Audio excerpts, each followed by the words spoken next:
Songs పరంగా మనం అనుకున్నట్లయితే కొంతమంది మ్యూజిక్ డైరెక్టర్‌లో గూడా ఒక భయం అనేది ఈ ఏఐ పదాన్ని అనంగానే కొంతమందికి భయం అనేది ఒకటి స్టార్ట్ అయింది. ఎందుకంటే ఇప్పుడున్నటువంటి సోషల్ మీడియాలో ఏదన్నా ఒక ట్యూన్ కట్టినట్లయితే పలానా దాంట్లో నుంచి కాపీ కొట్టారు, దీంట్లో నుంచి కాపీ కొట్టారు అనేసి సోషల్ మీడియాలో కొంతమంది ఇట్లా దీన్ని వైరల్ చేయడం స్టార్ట్ అయింది. అంటే గతం నుంచి జరుగుతానే ఉన్నాయి. ఏ సీన్ తీసినా కూడా పలానా సినిమాలో నుంచి కాపీ కొట్టారు అనేది ఒకటి వైరల్ అవుతానే ఉన్నాయి.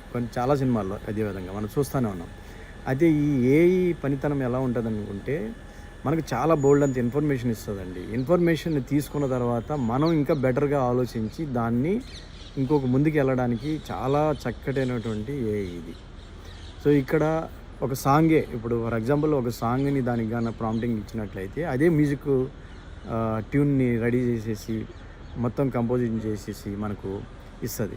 ఇవ్వంగానే మనం ఇంత అద్భుతంగా ఇచ్చిందా అనేది ఒక క్వశ్చన్ వచ్చినా కూడా అరే నా ప్రమేయం లేకుండానే ఇదంతా జరిగిపోతూ ఉంది.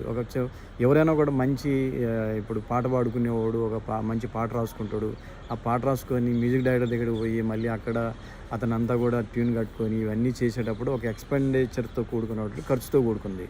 ఈ ఖర్చు అంతా ఏమీ లేకుండా ఆ పాటని తనే పాడుకుంటూ దాని ముందర ఏదైతే రికార్డింగ్గా దాన్ని కానీ అందించినట్లయితే అదే ఇచ్చేస్తుంది మిగతాంతా కూడా.